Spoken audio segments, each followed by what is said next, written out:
Ya, puji nama Tuhan, salam sejahtera dalam Tuhan kita, Tuhan Yesus Kristus. Kembali berjumpa untuk minggu kedua di bulan Februari ini, di mana kita melanjutkan serial pembahasan 10 hal yang harus tidak kita pedulikan di tahun 2023 ini, dalam rangka untuk kita mencapai restorasi bagi diri kita. Tahun 2023 ini, GBI Mawar Saron Jakarta mencanangkan menjadi tahun restorasi pemulihan bagi kita semuanya. Mulai dari restorasi diri, sampai kepada restorasi hubungan dengan sesama, sampai juga restorasi dengan Tuhan, hubungan kita dengan Tuhan, restorasi juga secara finansial, dan aspek-aspek lainnya.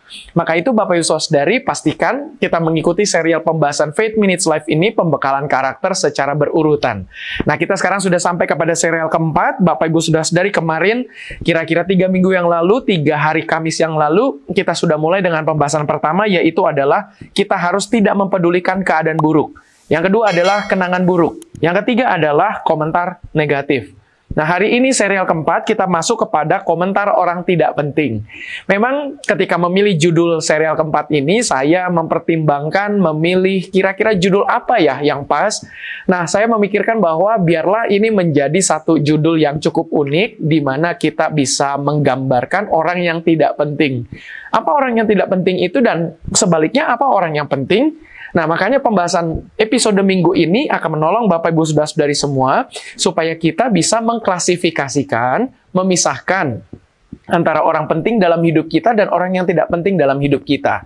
Nah, maka itu pembahasan episode minggu ini mau menolong kita dalam aspek tersebut. Puji Tuhan. Nah, saya berdoa supaya Bapak Ibu Saudari di minggu ini, minggu kedua bulan Februari, berada dalam keadaan baik.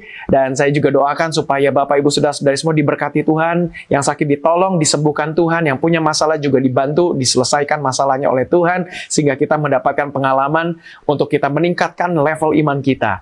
Dan saya percaya juga kita harus makin setia di dalam pengiringan kita kepada Tuhan Yesus. Puji Tuhan. Nah, Bapak Ibu Saudara-saudari yang di YouTube, silakan subscribe dan klik lonceng yang ada di YouTube GBI Mawar Saron TV, agar Bapak Ibu Saudara-saudari bisa mendapatkan notifikasi ketika ada kegiatan yang dilakukan di YouTube GBI Mawar Saron TV ini. Dan Bapak Ibu Saudara-saudari yang menggunakan Facebook, silakan like atau silakan follow dari Facebook page GBI Mawar Saron. Supaya Bapak Ibu Saudara-saudari juga bisa mengikuti perkembangan dari berbagai macam kegiatan gereja kita. Dan Bapak Ibu yang diberkati, boleh juga bagikan link ini kepada orang-orang lain supaya mereka juga dapat dijangkau oleh kupasan Faith Minutes Live ini. Terima kasih Bapak Ibu Saudara-saudari yang sudah mensupport, mendukung program kita ini. Puji Tuhan. Nah, kita akan masuk kepada pembahasan pertama, apa yang akan kita miliki, pengetahuan apa yang harus kita pergunakan, yaitu adalah 3 cara membedakan orang yang tidak penting dan orang yang penting. Nah, inilah. Yang pertama, orang yang tidak penting itu selalu berkomentar seakan-akan dia yang paling hebat. Nah, dalam pergaulan kita, baik dengan keluarga, ipar, kepada juga bahkan dengan orang-orang yang ada dalam kehidupan kita sehari-hari di sekolah, di kampus, di tempat kerja, atau bahkan dalam pertemuan singkat dengan orang-orang, contoh ketika kita dalam perjalanan menggunakan transportasi umum, kita sedang tunggu di halte bus, atau sedang tunggu di terminal, kita sedang tunggu di pelabuhan, sedang tunggu di stasiun kereta api, sedang tunggu di airport, bandar udara, lalu kita berinteraksi dengan orang-orang, lalu kita bisa saja membicarakan topik-topik apa sajalah, misalnya tentang politik, tentang olahraga, politik tentang cerita tentang cuaca, atau cerita tentang diri kita sendiri. Dan ternyata dalam beberapa kali kesempatan kita berjumpa, berinteraksi, berkomunikasi dengan orang-orang lain, kita mulai bisa merasakan orang itu kok seakan-akan selalu tidak mau kalah ketika sedang berbicara dengan kita. Misalnya ketika kita bercerita, oh ya puji Tuhan, misal, atau ya kita berkata, saya bersyukur saya sedang mau masuk ke satu tempat bekerja baru. Kemudian orang itu berkata, oh iya saya juga baru tempat kerja baru. Dan tonasi suaranya, tendensi dari percakapannya itu seakan-akan dia merasa terserang, tersaingi, dan seterusnya. Nah, maka itu bisa saja orang-orang seperti ini ada di sekitar kita. Nah, oleh sebab itu, kita perhatikan saja antara orang penting dengan orang tidak penting.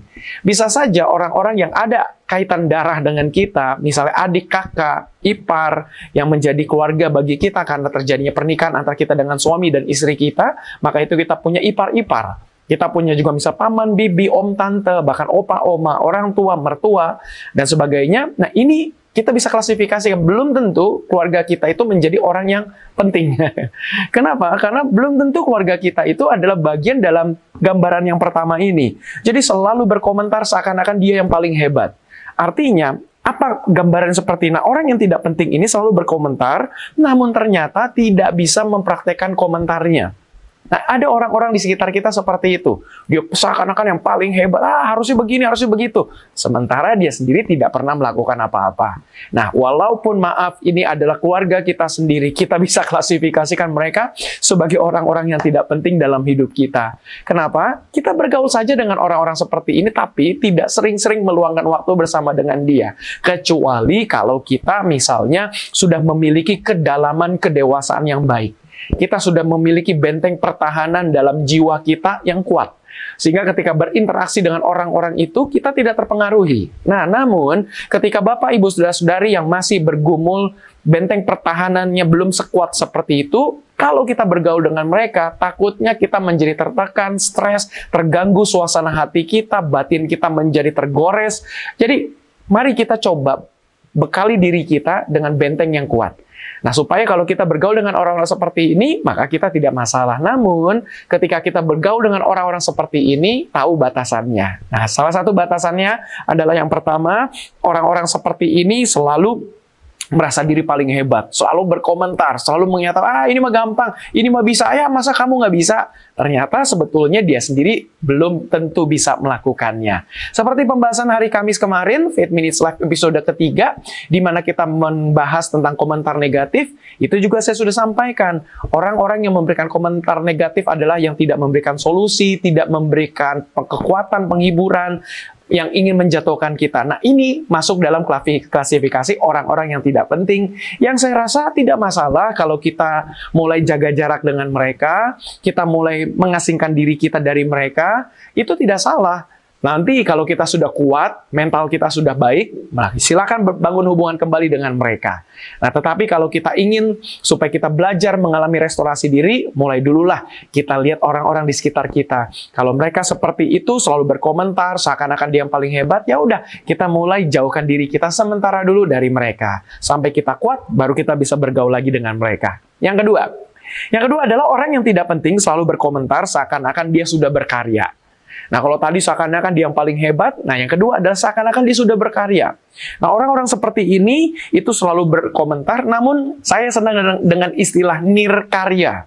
Nir itu artinya biasanya dikatakan tanpa, kosong, atau tidak. Nah, saya suka pergunakan orang-orang yang hanya jago ngomong, tapi tidak pernah action, tidak pernah berkarya. Saya suka berkata, ini orang nirkarya.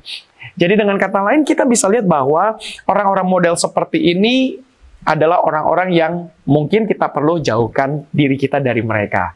Ya, dengan catatan tadi, kalau kita sudah kuat, kedalaman kita juga sudah oke dalam mental kita, silakan bergaul dengan orang-orang seperti ini. Tapi saya rasa juga ketika kita bergaul dengan orang-orang model seperti ini, kita juga tidak akan lama-lama meluangkan waktu bersama dengan mereka. Oke, kita kumpul sebentar, ya palingan barang sekitar 10-15 menit, selebihnya ya udahlah, kita udah cukup ya, terima kasih, aku mau lanjutkan kegiatan berikutnya, dan itu tidak salah. Oke, puji Tuhan. Nah, ini saya kasih contoh gambaran sama seperti episode Kamis kemarin, bahwa contoh yang paling bagus adalah ketika seorang penonton pertandingan sepak bola. Ini kisah nyata. Hanya saya lupa, maaf, apakah ini di Liga Inggris, kalau tidak salah di Liga Italia, kalau tidak salah. Saya lupa klub sepak bola mana, ketika pendukungnya itu memberikan komentar kepada pemain sepak bola dari klub yang sebetulnya dia dukung. Misalnya ketika dia menembakkan tendangan penalti, pemain profesional itu menendang, ternyata tidak masuk, melenceng jauh keluar dari batasan gawang. Kemudian penonton itu berteriak, ya gitu aja nggak bisa. Ternyata teriakan dia itu terdengar. Dan kemudian akhirnya, kalau nggak salah, antara pemain tersebut yang menendangkan penalti tidak masuk itu melenceng, atau manajemen klub, saya lupa. Tapi intinya adalah penonton tersebut akhirnya diundang secara resmi oleh klub sepak bola itu, kira-kira. Untuk di lain hari, mereka datang, para pemain itu, kemudian penonton ini pun yang tadi, coba kemudian dikasih kesempatan 3 kali. Coba tandang bola dari titik penalti itu, kamu coba masukkan bola tersebut. Dikasih kesempatan 3 kali. Padahal kalau tendangan penalti dalam permainan game yang sedang berlangsung itu hanya 1 kali saja. Nah, ini diberikan kesempatan 3 kali. Dan 3-tiganya tidak bisa dia tendang masuk ke dalam gawang itu. Pada akhirnya dia berkata, iya ternyata tidak semudah itu ya kalau dipraktekkan. Tidak segampang itu ya kalau sudah turun di lapangan.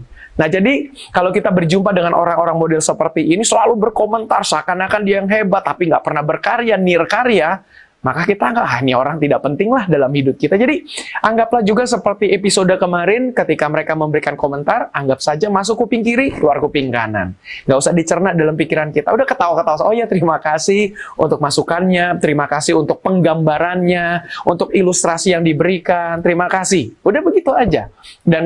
Jangan dimasukkan ke dalam hati, karena nanti kita terganggu, kita menjadi tidak enak, rugi di diri kita sendiri. Puji Tuhan. Yang ketiga, yang terakhir adalah orang yang tidak penting, ini saya pergunakan istilahnya adalah selalu menjadi pahlawan kesiangan. Nah, orang yang tidak penting ini juga bisa berarti misalnya mereka ini mengambil kredit dari keberhasilan kita. Misalnya ketika dulu kita sedang berjuang untuk sukses, dia nggak memberikan dukungan, dia tidak memberikan support. Jadi, tapi pas ketika kita berhasil, dia baru datang ke kita. Baru kemudian nempel-nempel, lengket-lengket dengan kita. Nah, jadi kita bisa lihat orang-orang model seperti ini, kita masukkan saja ke dalam klasifikasi orang yang tidak penting. Makanya biarkan saja mereka seperti itu, nggak usah dimakan hati. Nggak usah dimasukkan ke dalam hati dan pikiran, biarkan saja. Nah, misalnya, orang-orang ini akan selalu berkata, wah kalau nggak ada saya, pasti dia nggak akan berhasil. Wah, bahkan dia mengecilkan kita. Bisa juga seperti itu. Ini mah gampang, saya mah bisa lakukan, ini mah mudah. Tapi ternyata dia nirkarya. Nah, orang-orang seperti ini biarkan saja, nggak usah diambil hati. Kemudian ternyata di bagian yang lain saya juga melihat bahwa ada orang-orang juga yang mengambil kredit bukan hanya di keberhasilan kita saja, tetapi waktu kita gagal pun mereka mengambil kredit. Dalam arti begini, mengambil keuntungan pada saat kita sedang buntung. Nah, maka itu, ini contohnya adalah orang-orang ini suka berkata begini, kan saya udah sampaikan ke dia, harusnya dia nggak melakukan itu, tapi dia melakukan juga, akhirnya gagal kan? Nah, itu seakan-akan mereka tuh menyatakan lebih hebat daripada kita. Nah, saya sebutkan saja poin yang ketiga ini, mereka ini adalah kelompok pahlawan kesiangan. Nah, jadi memang ada orang-orang model seperti ini di sekitar kita, dan kita jangan ambil hatilah dengan kehadiran mereka, kita masukkan ke dalam hati dan pikiran kita sehingga kita menjadi gundah gulana. Nah ya, biarlah apa yang kita bagikan ini dalam 3 kupasan ini boleh menolong Bapak Ibu Saudara-saudari semua supaya tahun ini kita bisa menyikapi suasana hati kita dengan baik, kita bisa pagari pikiran kita dengan bagus supaya kita bisa penuh mengalami restorasi diri kita. Sesudah diri kita direstorasi, berikutnya kita bisa merestorasi aspek-aspek yang lainnya. Hubungan kita dengan istri, suami, dengan pacar, dengan mantan pacar, mantan bos, mantan-mantan yang lainnya, mantan teman, kerja kelompok, teman satu departemen, dan sebagainya. Bahkan hubungan kita yang rusak dengan orang-orang lain pun, kita harus mulai dengan restorasi diri. Baik, puji Tuhan, terima kasih. Bapak Ibu Saudari, kita akan tutup pertemuan ini dengan doa. Bapak dalam surga, terima kasih untuk Faith Minutes Live episode minggu kedua ini dengan serial keempat. Bapak bantu kami supaya kami boleh melaksanakannya untuk menolong diri kami mencapai restorasi diri kami. Terima kasih, Roh Kudus bantu kami supaya kami boleh menguatkan benteng pertahanan di batin kami. Iman kami pun juga kami rindu supaya kami semakin bertumbuh berakar. Berkati kami dalam pergumulan kami, Tuhan tolong. Bagi kami yang sakit, Tuhan sembuhkan dalam nama Tuhan Yesus. Kami juga berdoa bagi GBI Mawar Saron Jakarta, di mana kami setiap hari Kamis rutin mendapatkan pembekalan karakter Faith Minutes Live ini. Tuhan menolong memberkati program ini, serta program Faith Bible Minutes, pembekalan Alkitab setiap hari Selasa jam 7 malam. Tuhan juga memberkati, serta ibadah minggu 4 kali, jam 6 pagi, jam 9 pagi, jam 1.30 siang, dan jam 5 sore. Tuhan memberkati. Terima kasih Bapak. Kami berdoa juga bagi bangsa dan negara kami Indonesia. Tuhan memberkati. Terima kasih Bapak. Dalam nama Tuhan Yesus kami berdoa. Amin. Puji Tuhan, Bapak Ibu Saudari, di layar ada QR Code. Bapak Ibu Saudara-saudari bisa foto, scan, bisa juga di screenshot, simpan di galeri handphone kita, supaya ke depannya kalau Bapak Ibu Saudara-saudari bisa berpartisipasi mendukung program ini. Kami mengucapkan banyak terima kasih, biarlah program ini boleh terus hadir, menolong Bapak Ibu Saudara-saudari semuanya, agar karakter kita bisa menjadi seperti Kristus. Puji Tuhan, terima kasih. Saya Pendeta Yohanes Nahwai, undur diri dari pertemuan minggu ini dalam program Pembekalan Karakter Faith Minutes Live. Kita akan jumpa dalam pertemuan selanjutnya. Tuhan Yesus memberkati.